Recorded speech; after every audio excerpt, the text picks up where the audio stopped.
एक बार एक छोटे से गांव में जिसका नाम था लोहच, दो बच्चे थे, मैक्स और टैमी। मैक्स और टैमी एक खूबसूरत नीली झील के किनारे एक छोटी सी झोपड़ी में रहते थे। अब हर हफ्ते सोमवार को, जो मार्की शहर में मार्केट डे था, मैक्स और टैमी अपनी शॉपिंग करने जाते। सोमवार को हमेशा की तरह मैक्स अपनी खिड़की से बाहर झांकने से पहले ही वो मार्की के लिए रवाना हो गए। खरीदारी के लिए बढ़िया सुबह है। हाँ वो तो है। वो आकाश की ओर देख रहे थे। वो तैयार होने के लिए गए, तब अचानक उन्हें गड़गड़ाहट की आवाज सुनाई दी।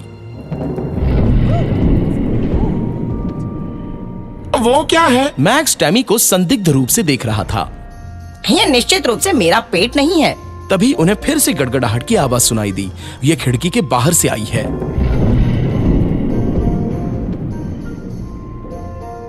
मुझे उम्मीद है कि ये बारिश और हमारी खरीदारी यात्रा को खराब नहीं करेगी।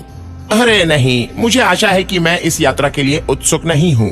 चलो, बारिश शुरू होने से पहले जल्दी चलो। मैक्स को खुश करने के लिए टैमी ने कहा। टैमी और मैक्स अपनी छोटी लाल कार में सवार हो गए और जल्दी ही बाजार गए। मार्की शहर बहुत दूर एक पहाड़ी पर बसा हुआ था, इसलिए उन्हें घर लौटने के लिए पूरा दिन लग जाता था। फिर थोड़ी देर बाद वही गड़गड़ाहट की आवाज सुनाई दी। झील के बाहर एक विशालकाय सिर दिखाई दिया। ये एक राक्षस था। राक्षस झील से बाहर निकल आया और किनारे पर बैठ गया। मैं बहुत भूखा हूँ और मेरा पेट लड़खड़ा रहा है। मुझे जल्द ही नाश्ता खोजने की जरूरत है। वो इधर उधर देखने लगा और पास में ही एक मकान भी देखा। याहू! ये छत मेरे नाश्ते के लिए ठीक रहेगी। उसने अपनी लंबी खुरदरी जीभ से छत को चाटा। राक्षस ने मैक्स और टैमी के घर की छत को खाना शुरू कर दिया। राक्षस ने आधी छत खा ली और अपना पेट पाल लिया। मेरा पेट भरा हुआ है, लेकिन छत के बचे हुए हिस्से को मैं कैसे छोड़ सकता हूँ? तो वो बैठ गया और छत के शेष हिस्से को खा गया। ये तो वाकई स्वादिष्ट था, दानव ने कहा और अंत में संतुष्ट हो गया। उस शाम जब मैक्स और टैमी घर लौटे तो बिना छत के अपना घर देखकर हैरान रह गए। अरे बाप रे, हमारी छत गायब हो गई है। ये कैसे हो गया? दूर होने पर भयानक तूफान आया होगा शायद। मुझे यकीन है कि मैंने आज सुबह गड़गड़ाहट की आवाज सुनी, तो शायद हुआ भी होगा।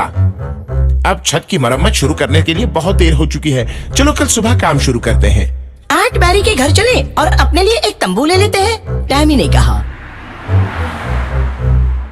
आंटी मैरी का घर बहुत दूर नहीं था, इसलिए वो जल्द से लौट आए और एक तंबू लगा दिया। उन्होंने फिर एक कैंप फायर जलाया और उसके सामने बैठ गए। हे टैमी, मैं गिटार पर जो भी धुन जानता हूँ वो सब बजाऊंगा। मैक्स ने स्थिति को बेहतर बनाने की कोशिश की।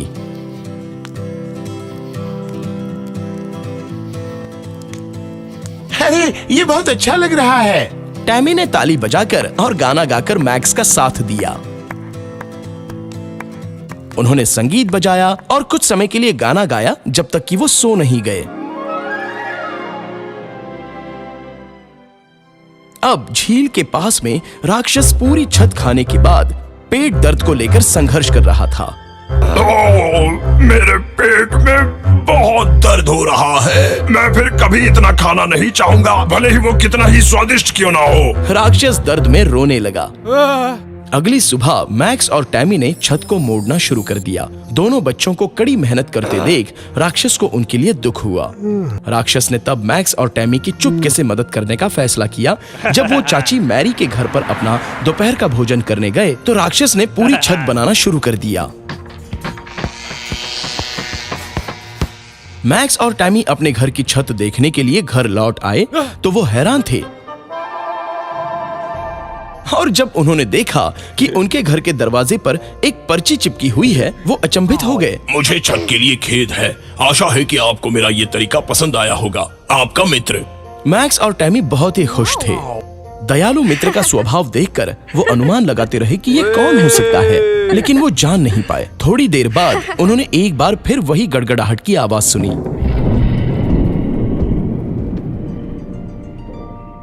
लगता है किसी ने आवाज लगाई।